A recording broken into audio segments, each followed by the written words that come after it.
out of this. Sorry. Yeah, Okay. I'm glad. Here we go. In the game Alekhine Capablanca, the move knight d4 was played in this position.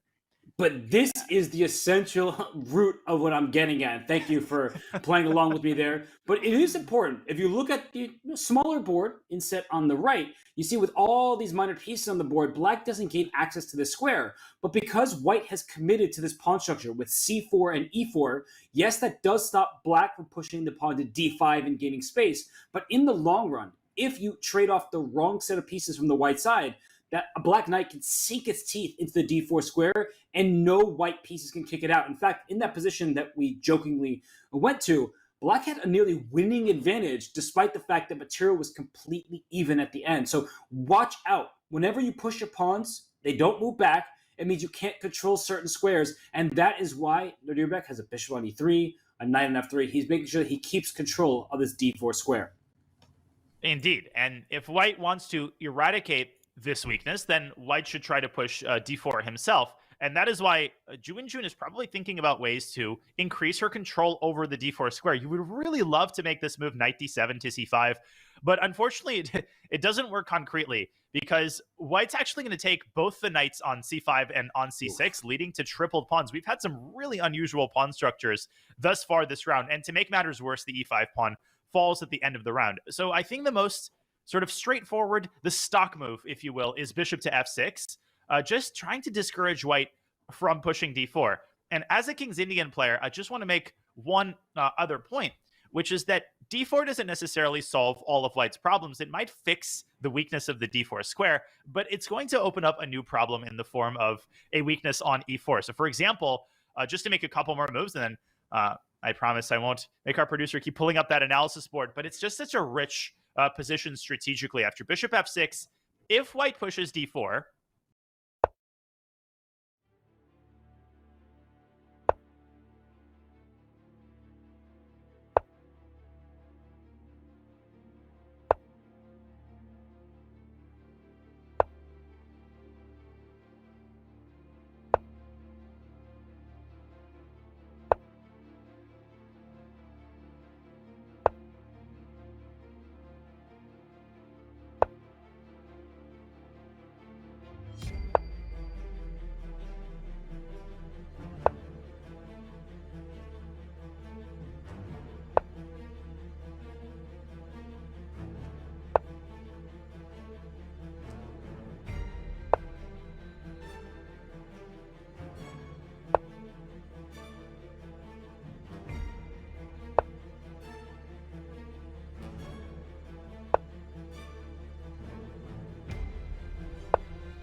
one check, Robert, and it might look scary. Oh, wait a second. Did we blunder a pin with bishop c7?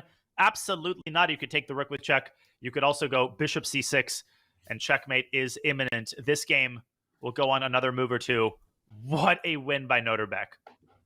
This is an exceptional display of tactical prowess from Nodirbek as he's taking down Wenjun. I think that was Marc-Andrea Marizzi we had in the background who leads the challenger section. He may be looking at some future competition if he can continue his torrid start, just ripping through the challenger section. But right now, it is Nodirbek Abdusattorov. Bishop takes d5. It's actually a very simple move for him. He is winning this game in a couple turns.